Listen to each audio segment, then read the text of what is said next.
Okay, so let's review this then. It's an ISE 10 W1606 W AAA performance washing machine.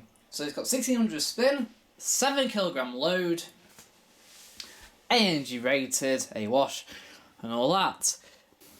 Like every Asko main machine, it has a drop down door, and it has an electronic release door that I actually leave open, obviously between cycles, like that, to let air flow through.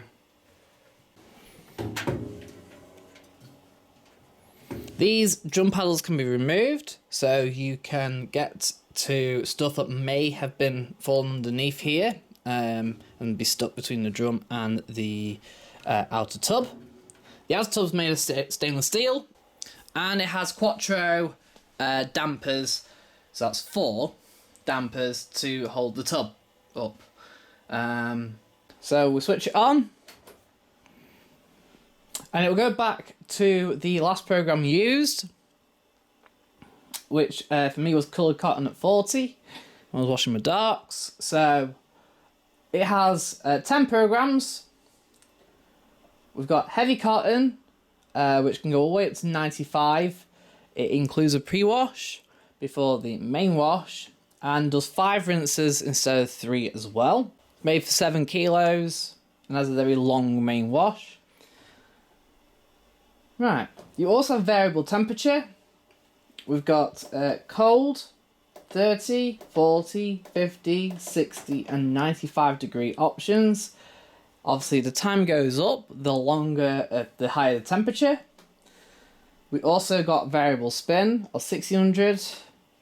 You can have no spin, and if you select 800, it will do a synthetic spin basically, or a short spin. We've also got, this is time delay.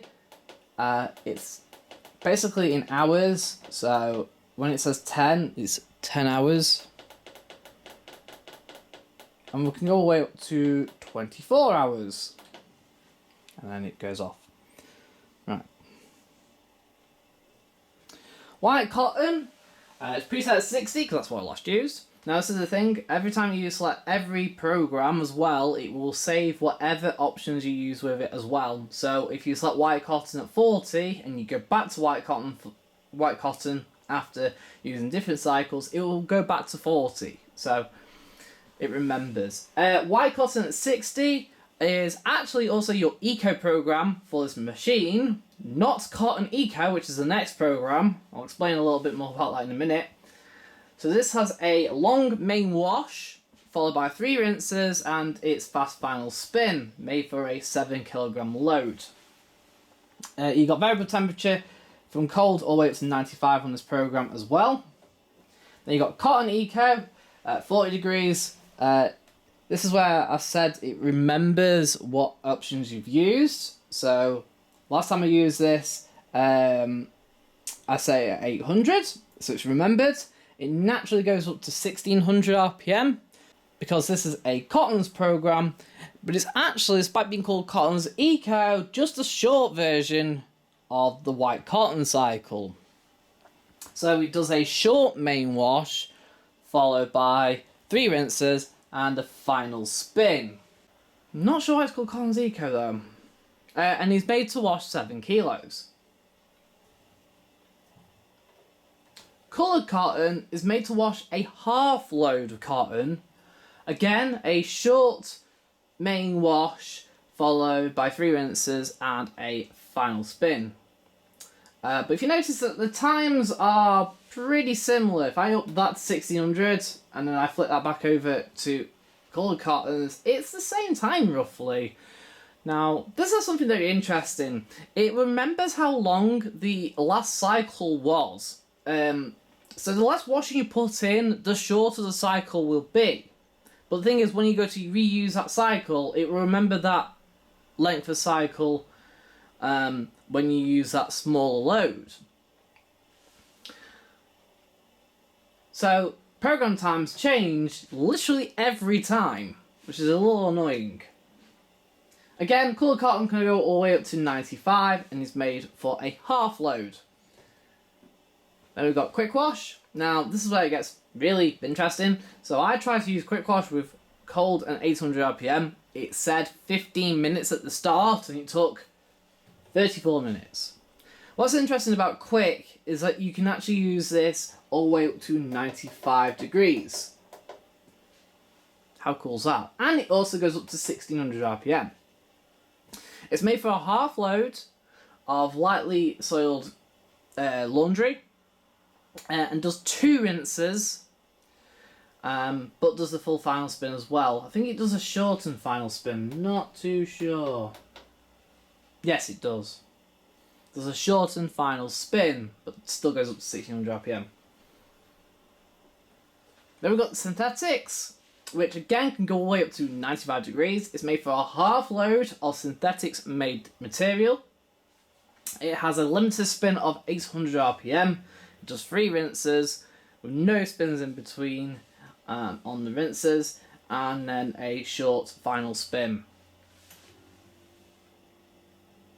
Then you got wool and hand wash, limited to 40 degrees, limited to 800 RPM as well. And it's made for washing your wool and hand wash labelled items with just a load of 2 kilo in quite a short time as well, with gentle wash action. Then you got 1 rinse and spin, obviously made up for 7 kilo, 3 rinse and items. Then we've got spin only to respin items that are maybe need respinning for whatever reason. Maybe you've done a mixed load on synthetics and you want to respin some items at 1600 RPM, you can do that. And then you got drain only if you want to drain the water off. So we've got 2 buttons here. We've got start, stop. You can start a program, then you can pause a program. And then, because I've accidentally hit start, it can't start because the door's locked. Right, we've stopped that now. And then we've got the door button here. Unlock the door.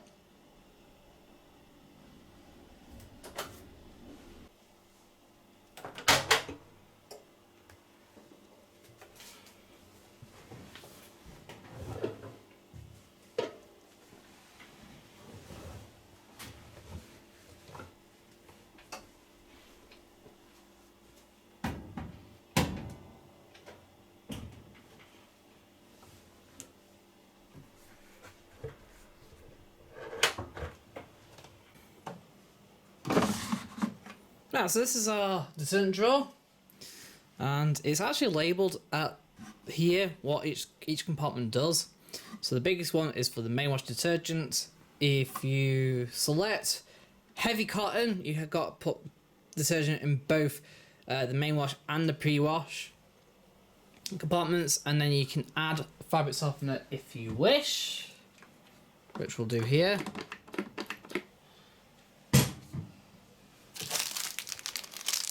We've got some powdered tablets here, so we're going to just put these in the drawer.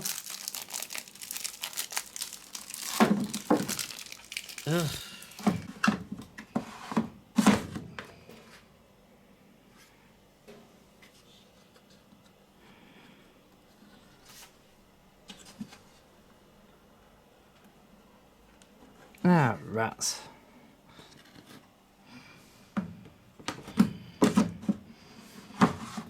Well, I'll say that's a terrible design. Put detergent in, it kind of just goes straight over the end there.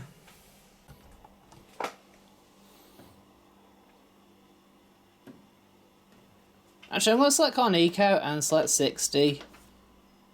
Because we're a bit short on time, so...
Right, so these little LEDs around here light up as it progresses round, but they each kind of do everything that it shows. This first one will stay lit when the machine first starts, whilst it's filling with water and soaking the load. It will also stay lit during the pre-wash section as well.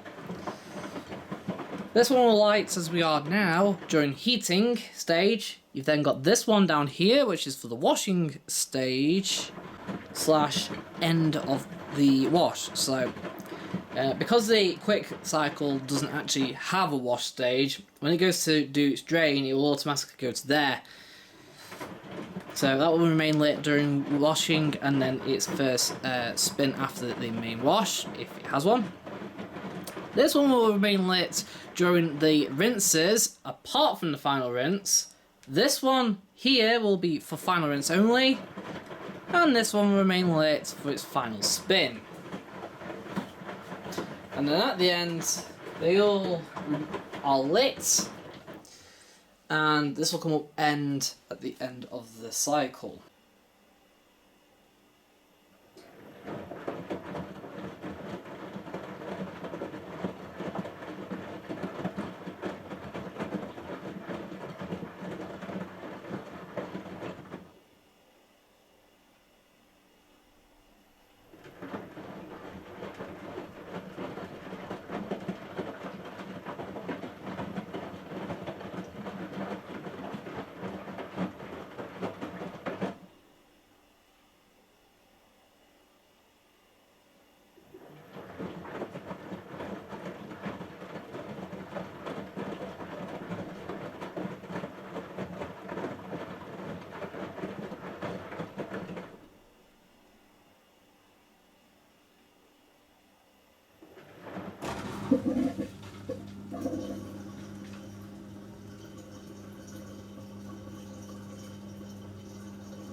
now time to unload the washer. Now, as you can see, it's now gone from 1 hour 25 to 1 hour 33. Obviously, this is how long the cycle took.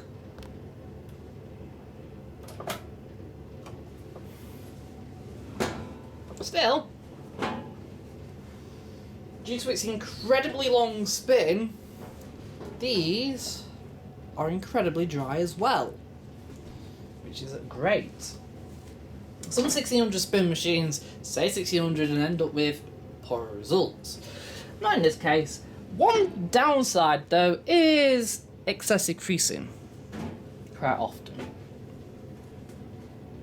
Look, even SpongeBob's not happy.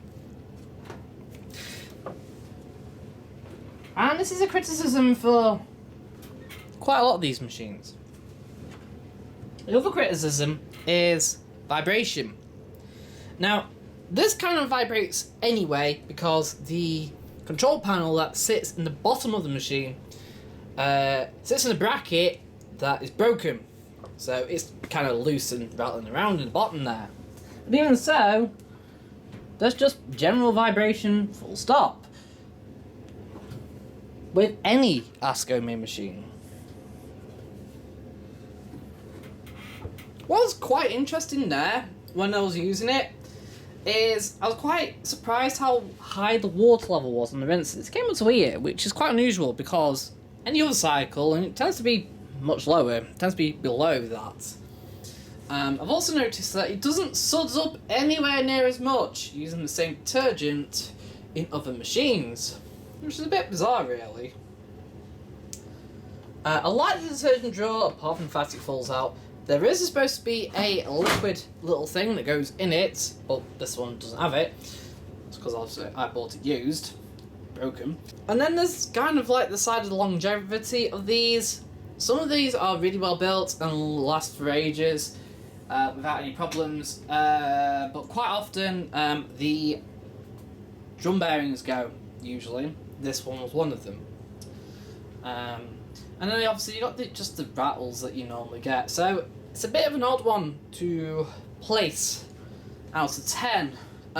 It's quite expensive to buy as an ISE 10. Even as an Asko itself, it's quite expensive. There are Asko and Maytag versions of this as well, where you've got the same buttons, same programs, etc. What's a give it out of 10 then? About 7 out of 10. It's quite annoying. Actually, this door is quite hard to push and shut to lock it, because as you're pushing it, the whole cabinet is moving back as well. So, there we go. Right. Thanks for watching, and I'll see you again soon.